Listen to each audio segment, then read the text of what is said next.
Poland in a way if you set up the same way.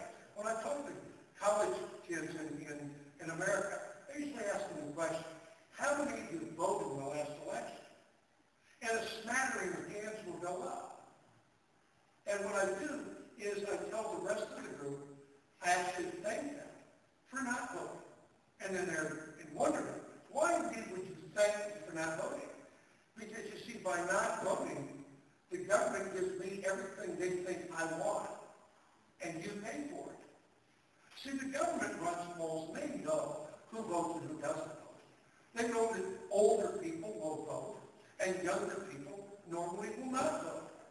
So as long as that dynamic is in place, why not put the burden of paying for everything on the backs of the young people who don't vote anyway? And that's exactly how the system works. So I'll end up getting what we call Medicare, and I'll get discounts at restaurants, discounts at the movie theater, because the government thinks, well, I need all those things. And you all pay for it, or the youth of America end up paying for it. And they don't know why. And because they don't become part of the solution. They just sit there, have a great time, go out, have a few beers, and don't go on election day and vote and don't pay attention. And if young people don't pay attention and don't get involved, it doesn't matter what country you're in, you'll end up paying the price and paying the bill for this gentleman here. When he retires, you'll pay for it. And he'll say, thank you, because he voted and you didn't. And that's really as simple as it really gets with how it works. This is how government works and what they look at. They always say, people will always argue, you're putting this on the backs of our children. And they are. The problem is the children never listen.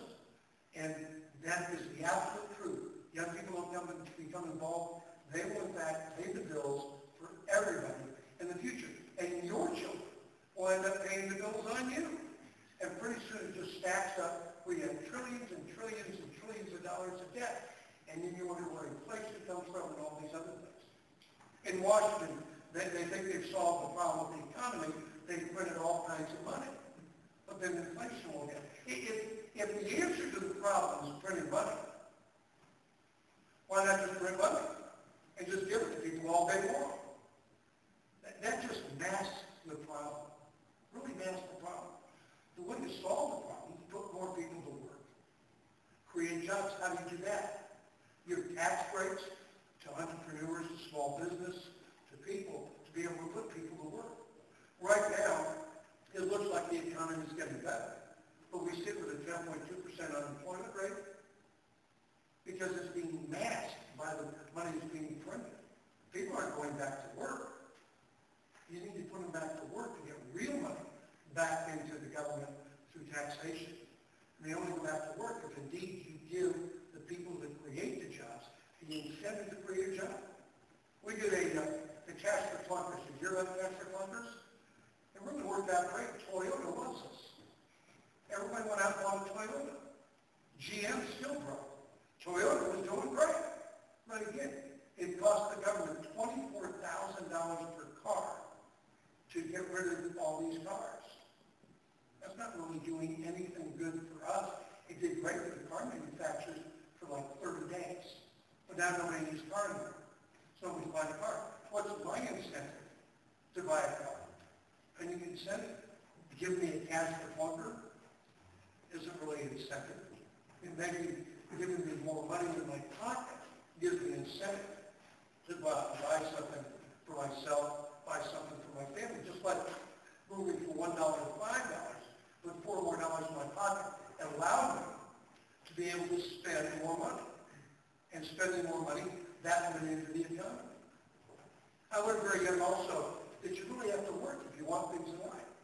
My mother, Jane Lemon, my mother, I don't know if you've ever tried to make your parents feel guilty by telling them that they need to buy them something. But that's what I did when I was a kid. And my mother, when I picked out a bike when I was 10 years old, for her to buy for me, she told me that she wouldn't buy me a bike. But she asked me how badly I wanted it, and I said I want it very bad. And she said, if you want it bad enough to get a job, and I tried to explain to her I was 10 years old. And she said, that's okay. You know what you can do with the bike? I said, what? She said, you can go out and deliver papers. And so she showed that I could actually get a job with that bike. Kind of scared the hell out of me when I was 10 years old. And so my mother, at 10 years of age, I signed a note with her and owed her the money she owed me to buy that 10-speed bike. And I got a job selling papers in front of church on Sunday mornings and would pay her back with the profits I made from selling papers. And I asked her one time, I said, why are you making me work for my bike when all my friends are getting a free one? Which is real simple.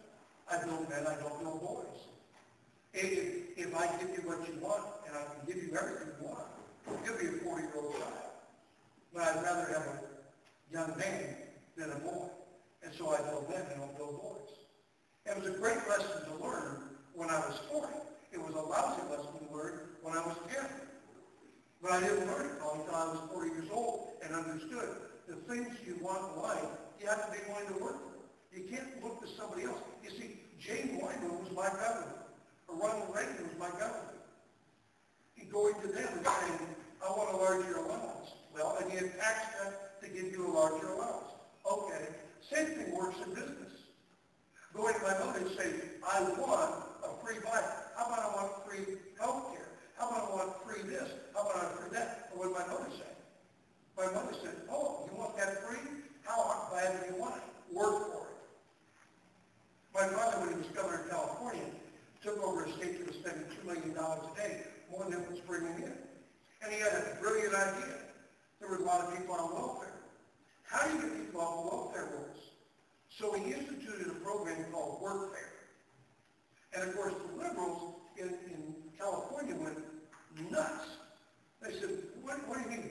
You're going to make people who get a welfare check, you're going to ask them to clean up the parks, you're going to ask them to pick up papers, you're going to ask them to work for that check. And my father had this feeling that if people went out and actually worked to get their welfare check, they would build their self-esteem, they would feel better about themselves, and ultimately they would leave the welfare rolls on their own and go get jobs, because now they felt they were actually doing something and earning their way in life. And of course, there was a big battle in Sacramento, but ultimately, my father was proven right. People began to go to work there, start cleaning up the parks, gain self-esteem, and left the welfare rolls and went out and got jobs. You always feel better about yourself when in fact you're earning yourself